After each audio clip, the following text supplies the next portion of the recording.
enviar nuestro pésame a los familiares de 10 personas que fallecieron porque se desplomó la techumbre de una iglesia en Ciudad Madero, Tamaulipas, el día de ayer.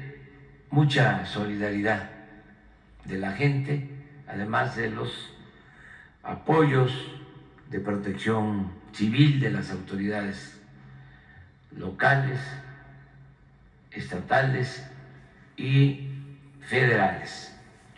También lamentar el que hubo un accidente en Chiapas y perdieron la vida mujeres de el hermano país de Cuba,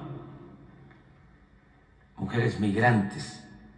Por eso vamos a seguir insistiendo en que se deben de atender las causas de la migración, los orígenes, ir al fondo y ya dejar la politiquería, pensar que los derechos humanos están por encima de las ideologías, que no se pueden mantener sanciones, bloqueos, y que se tiene que ayudar a los países con más pobreza. Tiene que haber fraternidad universal. Además, esa es la única forma de enfrentar los problemas sociales, la migración, el consumo de drogas, la violencia, todo se origina, si lo analizamos bien, por la falta de oportunidades de estudio, de trabajo, por el abandono a los jóvenes. Son problemas que se originan por situaciones de pobreza, de desigualdad, de marginación, de exclusión. Entonces tenemos que ponernos de acuerdo.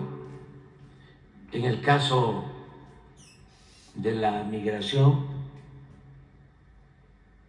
para que junto con el gobierno de Estados Unidos se pueda llevar a cabo un plan para el desarrollo, para la cooperación en beneficio de los pueblos de Centroamérica, del Caribe, de otros países de América Latina. Porque en los últimos tiempos, por el Darién, que es una zona muy peligrosa, llegaron a pasar por los límites de Colombia y Panamá hasta 4,000 migrantes hacia el sur de México. Ya en la frontera de Chiapas, el número aumenta a 6,000 diarios. Y la semana pasada llegó a la frontera norte a 10,000 migrantes diarios.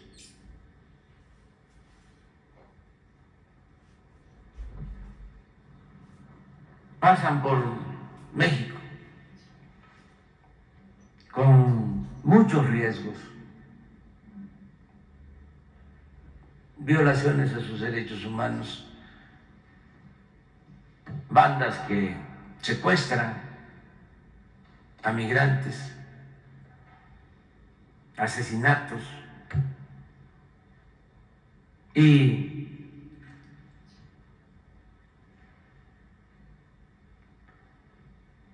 desgracias por accidentes en el transporte, porque contratan camiones en mal estado, trailers. La tragedia de ayer en Chiapas fue en un camión de Redila. Todo esto manejado también por una mafia de traficantes de personas, pero en el fondo pues es la necesidad de salir a buscarse la vida, encontrar trabajo, bienestar, y hay que atender esas causas. Si no, solo son medidas de retención o medidas coercitivas, lo que se les ocurre a algunos presidentes de Estados Unidos, construir muros. Por eso reconocemos mucho lo que está haciendo el presidente Biden. Es el único de los últimos presidentes de Estados Unidos que no ha construido su muro. Lo que hay que construir son puentes de entendimiento y de colaboración para que la gente no se vea obligada a emigrar, que puedan ser felices en donde nacieron, donde están sus familiares, sus culturas. Y esto se puede lograr, lo podemos lograr si nos unimos para que no sigan pasando estas desgracias.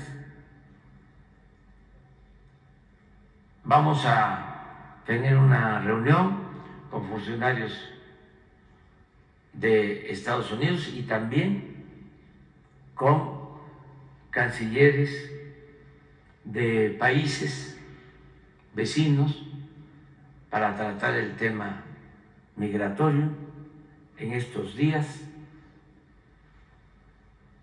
para ir a atender las causas, que es lo que siempre hemos estado manifestando y además haciendo, porque ayudamos. Estamos aplicando en Guatemala, en El Salvador, en Honduras, en Belice, en Cuba, en otros países de Centroamérica, del Caribe, el programa Sembrando Vida, ayudando con becas a jóvenes, y en las evaluaciones que hacemos con estos apoyos logramos atemperar, reducir la migración. La gente se queda en sus comunidades porque nadie abandona su pueblo por gusto, lo hacen por necesidad. Entonces vamos a atender eso, quería informar, y tenemos que continuar luchando para que haya justicia en nuestro país y en todo el mundo. Vamos a abrir para preguntas. Empezamos aquí, 2, 3. Bueno, nos seguimos. Muy buenos días, señor presidente. Miguel Arzate, del Sistema Público de Radiodifusión del Estado Mexicano, Canal 14. Preguntarle, presidente, esta mañana trascendió en medios de comunicación que Andrés Roemer, el exdiplomático mexicano, fue detenido en Israel. Preguntarle, presidente, si tiene información al respecto y también preguntarle, ya que fue detenido y posiblemente sea extraditado a México, particularmente aquí en la Ciudad de México tiene denuncias en la Fiscalía Capitalina. Preguntarle si ya se flexibilizó este tema de las extradiciones con Israel, particularmente Andrés Roemer y Tomás Herón. Son dos personajes que la justicia mexicana está buscando y ha buscado que sean extraditados a México. Preguntarle este tema en primer lugar, presidente. Sí, hay esa información. Se detuvo a esta persona en Israel y se va a extraditar. Hoy va a informar sobre este caso la Secretaría de Relaciones Exteriores y esperemos que las autoridades de Israel ayuden en el caso de la extradición del señor Cerón, que está involucrado en el lamentable hecho de la desaparición de los jóvenes de Ayotzinapa, fundamentalmente en la creación de la llamada verdad histórica. La gente debe saber de que desaparecen a los jóvenes el día 26 de septiembre en Iguala. Se están analizando las causas, el móvil. Hay varias versiones de detenidos, de testigos protegidos, de hacia dónde se llevaron a los jóvenes. Y como se empezó a denunciar en esos días, a lo mejor no pensaban de que iba a haber tantas protestas. Se apuraron las autoridades de entonces para fabricar hechos que pues no sucedieron, por la mayoría de los hechos que se dieron a conocer no corresponden a lo que sucedió. Por ejemplo, de que agarraron a los jóvenes y los llevaron a un basurero y ahí los asesinaron. Todo esto ya quedó demostrado que no fue así. Y para crear esta llamada verdad histórica y tratar de darle carpetazo al asunto, es decir, ya, se resolvió, pues detuvieron personas. Se piensa que unos responsables, otros no, y llevaron a cabo actos de tortura, y uno de los que participó en estas acciones deleznables de torturar fue este señor Cerón. Hay todas las evidencias.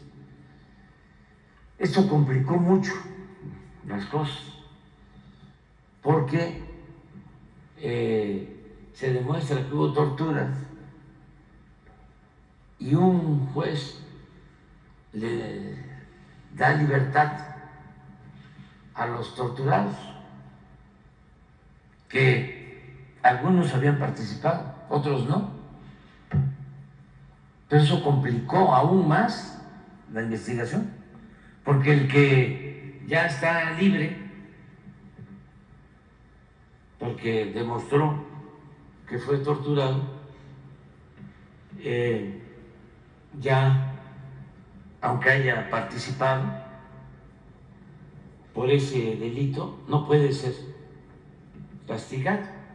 O sea, no solo fue indebido el procedimiento, inhumano y además injusto, ilegal, sino que enrareció toda la investigación. Ahí surge también un llamado pacto de silencio para que los que habían participado o tenían información se callaran. ¿Cómo sellan este pacto?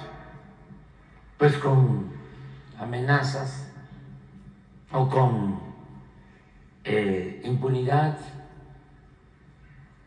ofreciéndoles protección. Entonces, hizo mucho daño esto. Entonces son dos momentos. Uno, cuando se cometen los crímenes, y el otro momento, cuando se elabora toda la información falsa, en muchos casos, para darle carpetazo al asunto. Entonces se hacen responsables entonces de esta investigación el anterior procurador Murillo Karam y el señor Cerón como representantes del gobierno. El señor Cerón se fuga porque hay órdenes de aprehensión y se va a Israel, y allá se encuentra, y nos ha costado trabajo que lo extraditen. Se excusan en que no hay acuerdo de extradición entre México e Israel, pero es un asunto de violación a derechos humanos. Le he enviado 2 cartas a 2 primeros ministros de Israel. Hace poco hablé del tema. Y ahora, porque también este señor que está acusado de presuntos actos de acoso sexual y de otros delitos, se fue allá a Israel. Entonces, hoy nos informaron que en este caso ya se concedió o se va a permitir la extradición, pero en el caso del señor Cerón no hay todavía una respuesta, y yo sigo insistiendo en el gobierno de Israel de manera respetuosa de que ellos no pueden, nadie puede ni debe proteger a quienes violan derechos humanos, a quienes torturan, nadie. Entonces, ojalá y se proceda en el caso del señor Cerón. Eso es lo que puedo comentar. Muy bien, presidente, gracias. En un segundo tema, presidente, habló aquí, expuso el tema de este lamentable accidente donde perdieron la vida mujeres migrantes cubanas. Preguntarle, presidente, la próxima semana hay una reunión con representantes de Estados Unidos. Preguntarle, presidente, ha externado el día de hoy y en muchas otras ocasiones que la postura de México siempre es buscar atender las causas para atender el fenómeno migratorio. ¿Cuál será la actitud o el planteamiento con el que llegarán las autoridades estadounidenses? Porque recordemos que en los últimos días se ha soltado esta guerra de declaraciones con tintes políticos que buscan ganar votos. si cree que estas presiones de declaraciones hayan cambiado la postura, considera que puedan cambiar la postura de los representantes estadounidenses que vengan la próxima semana. ¿Cuál será el planteamiento de México en esta reunión? Y si nos pudiera confirmar qué representantes estadounidenses estarán visitando nuestro país la próxima semana. Bueno, vienen representantes hoy mismo, vienen un asesor económico de la Casa Blanca, del presidente Biden,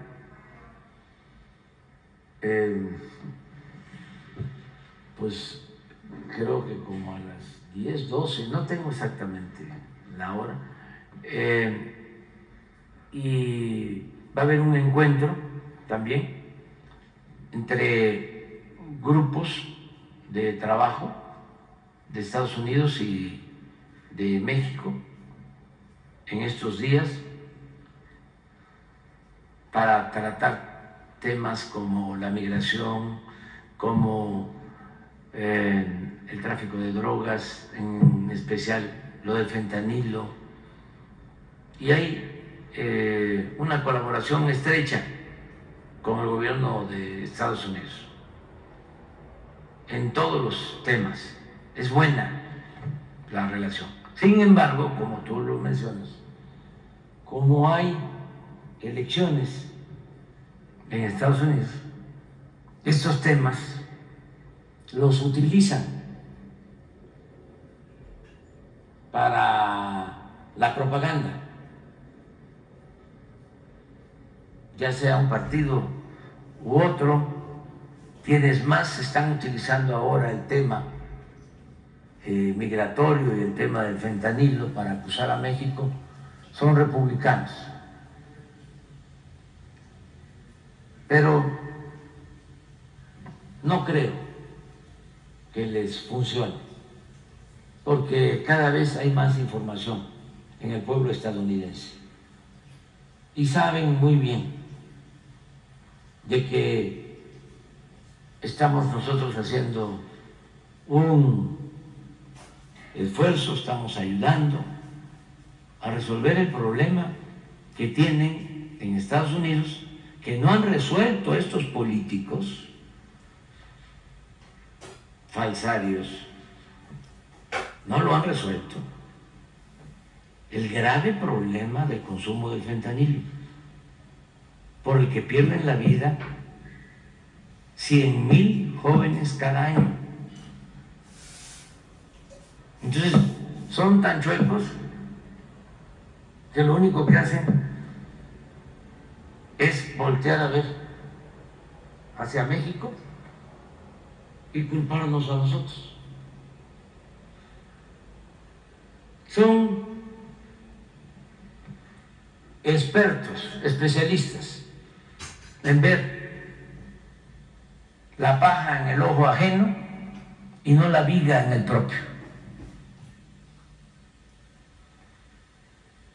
Políticos sin principios, sin ideales,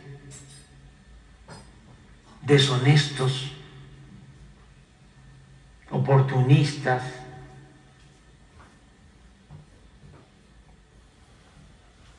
no son capaces de la autocrítica y de ir también a las causas.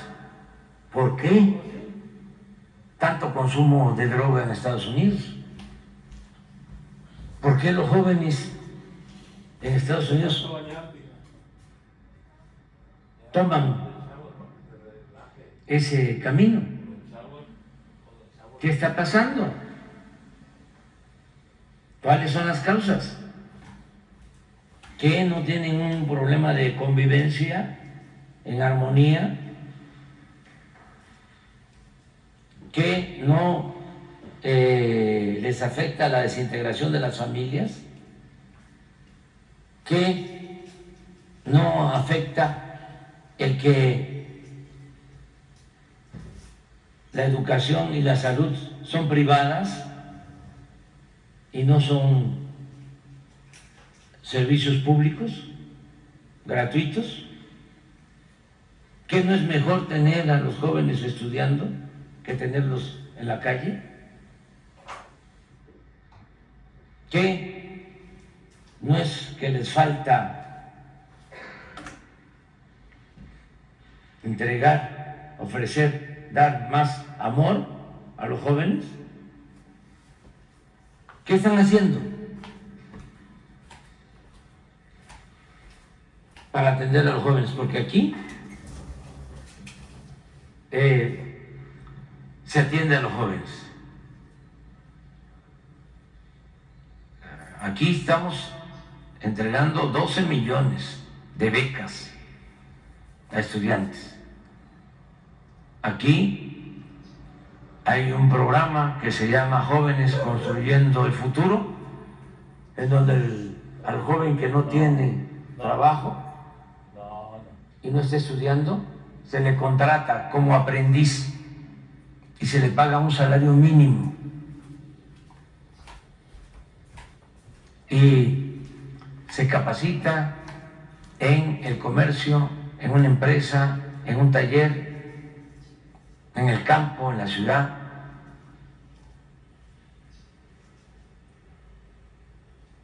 Entonces hay que atender las causas.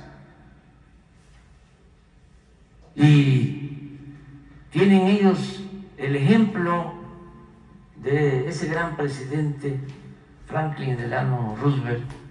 ¿Qué hizo Roosevelt cuando la crisis de los años 30 del siglo pasado le dio a todos los estadounidenses trabajo? Les daba salario mínimo para que no hubiese desempleo, entre otras medidas. Y así sacó a su pueblo adelante, así sacó adelante esa gran nación en momentos críticos. Pues eso es lo que deberían de estar pensando los legisladores de Estados Unidos. Así lo estará planteando con los representantes de Estados Unidos que vengan. Así se los he venido planteando desde hace tiempo. Ofrecen que van a ayudar a los pueblos pobres de Centroamérica, del Caribe. No autorizan nada. El otro día es de risa, si no fuese un asunto tan serio, ¿no? Pero resuelven un bloque de senadores del Partido Republicano no autorizarnos $50 millones, porque según ellos, de manera falsa, mentirosa, nosotros no estamos haciendo nada para combatir el tráfico de drogas, cuando todos los días estamos combatiendo el tráfico de drogas y por razones humanitarias ayudando a Estados Unidos, porque no queremos que fallezcan los jóvenes de este país vecino, hermano. Pero, a ver, una sanción. No le vamos a autorizar 50 millones.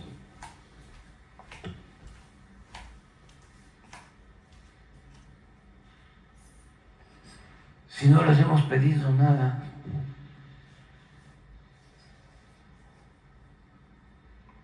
Nada. Antes daban esos 50 millones, porque tampoco daban mucho. 50 millones de dólares, ¿cuánto es en pesos?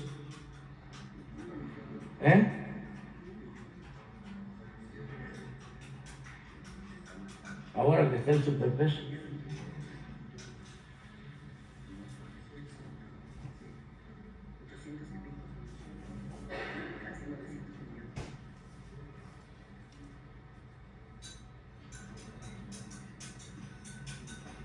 850 millones. 850 millones de pesos. 850. No es ni... A ver, solo en el de Jóvenes Construyendo el Futuro son 25,000 millones de pesos al año. ¿Cuántos son 800? ¿Qué porcentaje? Serían 2.500 si fuese 10%, ¿no? 250 si fuese 1. O sea, son como 4% del programa de Jóvenes Construyendo el Futuro. De un solo programa.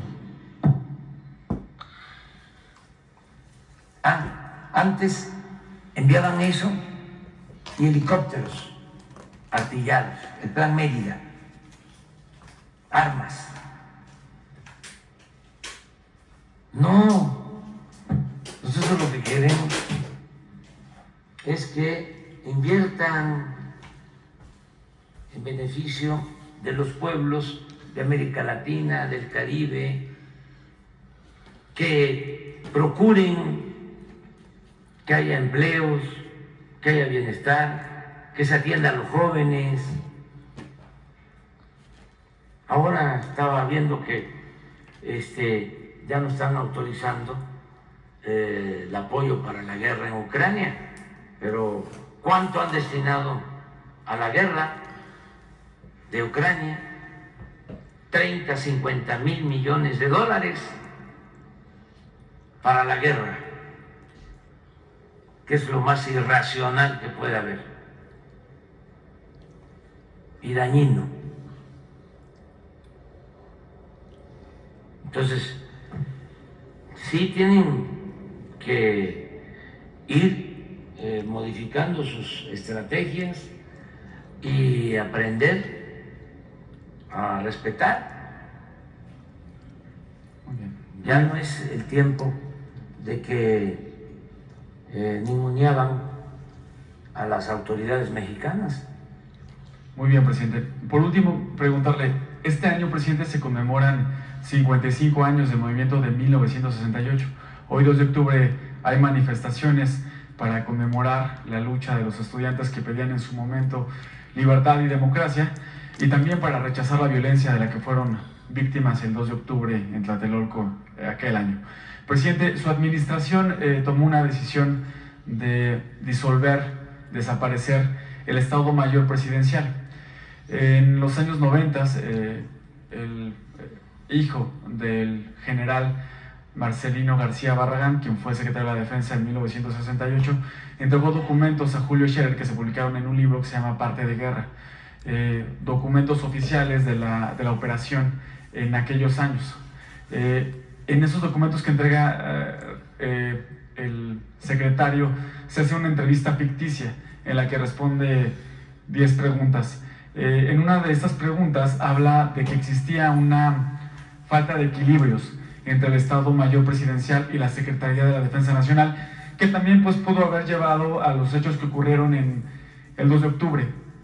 En esos documentos se habla de que el ejército tenía la orden de no abrir fuego a menos de que cayeran 5 elementos de la Secretaría de Defensa Nacional. Recientemente se han analizado los videos y se ve que los elementos de la Sedena ingresan por la zona arqueológica y no ingresan disparando. Se habla de que el Batallón Olimpia, que estaba formado por elementos del Estado Mayor Presidencial, con elementos de la Dirección Federal de Seguridad, entre otras corporaciones, fueron los que abrieron fuego.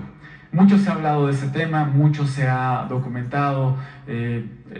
Julio Scherer, Elena Poniatowska, González de Alba han escrito sobre este tema. Preguntarle, presidente, su administración decidió disolver el Estado Mayor Presidencial. Se hablaba de que en ese entonces había falta de equilibrios. Cuando usted llegó al gobierno federal, ¿encontró esta situación en la Sedena, que había una falta de equilibrios, había división entre los elementos de la Sedena con los elementos del Estado Mayor Presidencial? El gobierno capitalino decidió desaparecer el cuerpo de granaderos, usted decidió disolver los elementos del Estado Mayor Presidencial. Preguntarle, presidente, ¿encontró esta situación? ¿Ya no hay una falta de equilibrios entre los elementos de la Sedena que pudiera provocar que haya una división que desencadene una situación como la del 68? Preguntarle a propósito que es 2 de octubre, presidente. Bueno, 3 cosas. Primero, que la actuación del ejército en momentos difíciles, reprobables, que han incluso manchado a esa institución tan importante para mantener la integridad de nuestro territorio, la defensa de nuestra nación y también para conseguir la seguridad del interior, cosa que se ha hecho de parte del ejército con lealtad, y debemos de tomar en cuenta que el ejército mexicano surge de un movimiento revolucionario, surge para restablecer la legalidad después de un golpe de Estado. No es un ejército como otros, es un ejército popular. Los soldados son pueblo uniformado, eso tiene que tomarse en cuenta. Bueno, también considerar que en esos momentos difíciles como el 68, 2 de octubre del 68, que no se olvida, el ejército recibe órdenes. El ejército actúa en casos como eso, no en todos los casos, pero sí en casos como esos, recibiendo órdenes del comandante supremo de las Fuerzas Armadas. Y en ese entonces, el comandante supremo de las Fuerzas Armadas era el presidente Gustavo Díaz Ordaz. Además, no estoy diciendo nada que no se conozca. Él mismo asumió su responsabilidad. Gustavo Díaz Ordaz. Primero. Segundo, hay elementos para sostener que en la represión del 2 de octubre del 68, quienes participaron de manera directa fueron miembros del Estado Mayor Presidencial. Son esos testimonios a los que haces mención, que llevaron a escribir un libro a don Julio con Carlos Monsiváis. Y yo tengo, ya lo he explicado, pues un testimonio. En una ocasión el ingeniero Cárdenas me platicó de que en 1969, después del 68, después también del asesinato de Carlos A. Madrazo, él llegó a casa de su papá, del general Cárdenas, y venía saliendo Marcelino García Barragán, que era secretario de la Defensa, y el ingeniero Cárdenas le preguntó al papá que si a qué había ido el general García Barragán. Y el general Cárdenas le contó al ingeniero de que había ido a decirle, llorando, de que en lo del 68 había participado el Estado Mayor y que la culpa se la habían cargado al ejército, y que también el Estado Mayor había tenido injerencia en el supuesto accidente donde explota el avión en el que iba Carlos Madrazo. que esto se lo confiesa el general García Barragán llorando a Cárdenas. Luego salieron estos testimonios, no sé si antes o después, pero yo me acuerdo perfectamente. Es más, hasta lo escribí en su momento, en un libro. Y lo tercero, sobre los equilibrios, había una realidad. Era mucho el poder del Estado Mayor Presidencial. Tenían prácticamente secuestrado al presidente.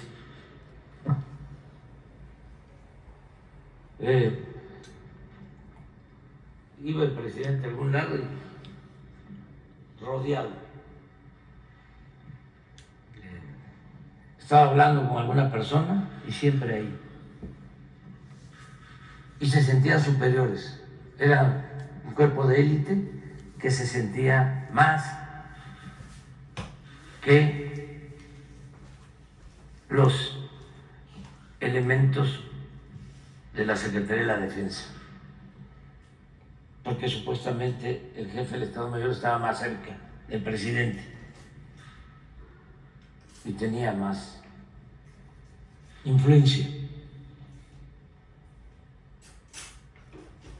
Pero si fuese poco, eran 8,000 elementos.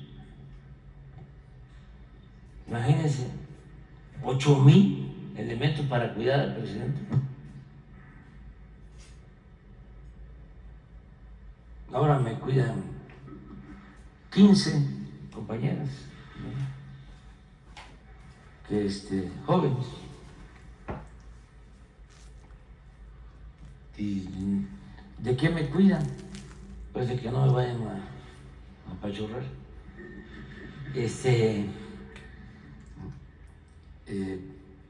Que no me vayan a jalar tanto cuando se toman una foto, me jalan del cuello y nada más eso, porque no son elementos de seguridad, es para ayudarme, ¿no?, en los actos. Pero eran 8,000 que manejaban aviones, helicópteros,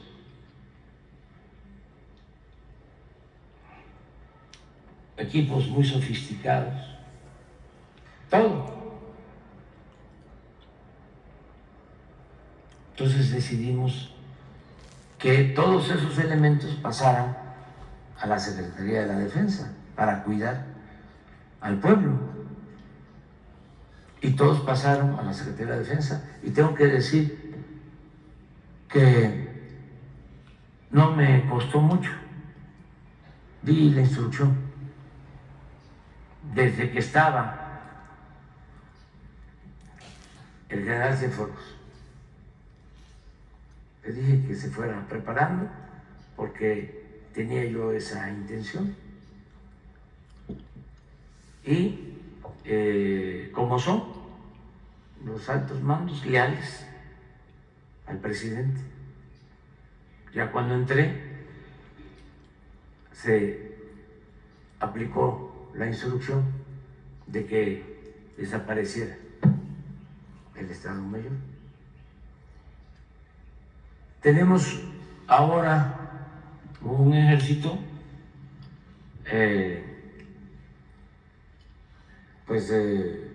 leal, sobre todo al pueblo, a las instituciones, porque yo creo que la lealtad tiene que ser a los ideales, a los principios, lealtad al pueblo, lealtad a la patria. La lealtad a las personas a veces o casi siempre es muy relativa y se puede caer en la abyección, en el servilismo. Tenemos que procurar siempre que haya lealtad al pueblo y a la patria. Entonces, es un ejército que está cumpliendo 5 misiones. Es importante que se conozca. Son las misiones que por ley tiene encomendada el ejército. La primera es la seguridad de la nación, de su territorio, la defensa de la soberanía. La segunda misión es la seguridad al interior, que se limitaba básicamente a garantizar seguridad en instalaciones estratégicas, puertos, aeropuertos, instalaciones de Pemex, de la Comisión Federal de Electricidad. Ahora, esta segunda misión se ha ampliado porque la Secretaría de la Defensa ha estado ayudando y conduce todo el proceso de formación de la Guardia Nacional.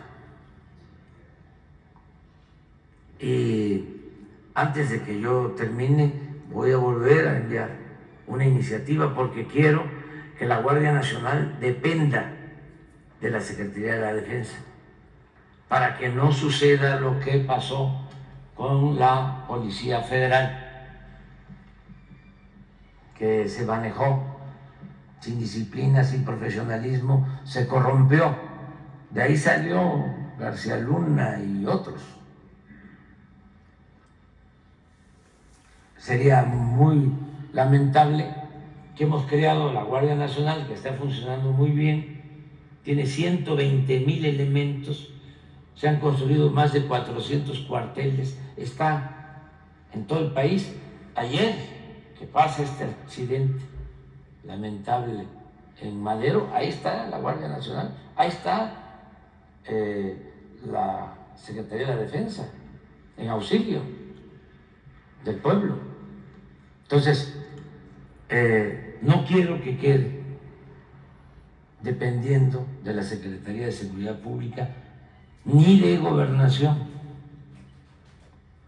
porque no ha sido buena la experiencia. Y no es militarizar. También aquí hay que decir que desde hace algún tiempo ya en la academia militar, en las escuelas, se imparten materias sobre derechos humanos,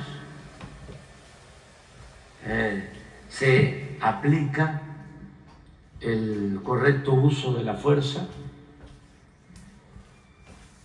se evita la represión. Además, no ha habido órdenes para masacrar, para reprimir, para torturar, desaparecer a nadie. Y cuando se cometen errores, a diferencia de lo que sucedió cuando Ayotzinapa, que algunos elementos, no el ejército,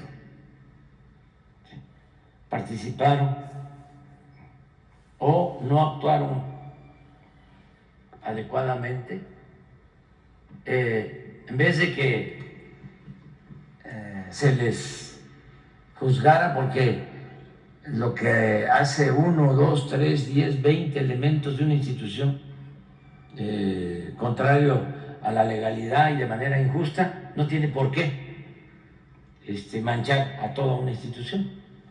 Entonces, no se oculta nada. El que comete un error es castigado. La tercera misión es la que tiene que ver con el apoyo en lo social. Y esto también se ha cumplido con creces. La Secretaría de la Defensa nos ayudó junto con Marina a distribuir 200 millones de dosis de vacunas por todo el país, hasta los pueblos más apartados. No solo a distribuir las vacunas, a aplicar las vacunas. México fue el único país que en 5 meses vacunó a todos sus adultos mayores con una dosis, por el despliegue de todo el sector salud y por el apoyo de las Fuerzas Armadas. La misión 4 es la que se está reforzando como nunca, porque tiene que ver con la contribución de las Fuerzas Armadas en el desarrollo del país. ¿Cuándo habían participado tanto los ingenieros militares en construcciones de obras en beneficio del desarrollo de México? Nunca. El aeropuerto Felipe Ángeles. Y una vez aprovecho para decir que el día 1 de diciembre vamos a inaugurar el nuevo aeropuerto de Tulum, también construido por los ingenieros militares. ¿Sí? La conducción del Tren Maya es la obra más grande que se está construyendo en el mundo, a cargo también de la Secretaría de la Defensa. Están terminando un distrito de riego, Alejandro Gascón Mercado, en Nayarit, de 40,000 hectáreas. Han construido ya 2,500 sucursales del Banco del Bienestar. Gracias a eso, el Banco del Bienestar es el banco que tiene más sucursales en el país. Primer lugar, donde se dispersan todos los apoyos para adultos mayores, becarios, campesinos, pescadores, por la construcción de estas sucursales. Hablaba yo de 400 cuarteles construidos por ellos, por los representantes de la Secretaría de la Defensa. Esa es la 4ª misión. Y la 5ª es la aplicación del plan DN3, el apoyo en casos de desastres, cuando hay inundaciones, cuando hay temblores. Este caso de ayer, lamentable, en Ciudad Madero, ahí están.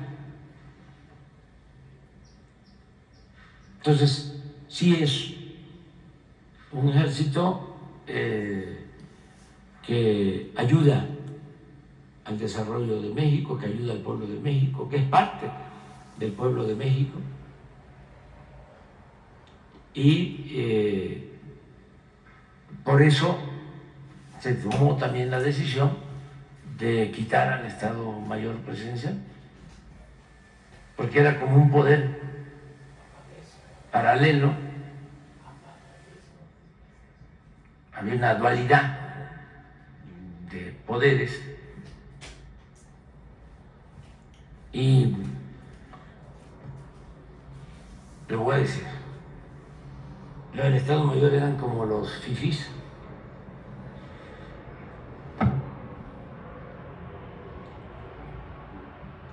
Al interior de la defensa. Alimentación importada, especial. Ganaban muchísimo más. Era una élite. Y se sentían por encima de oficiales del ejército y también de la Armada de México. Entonces, por eso se terminó con lo del Estado Mayor.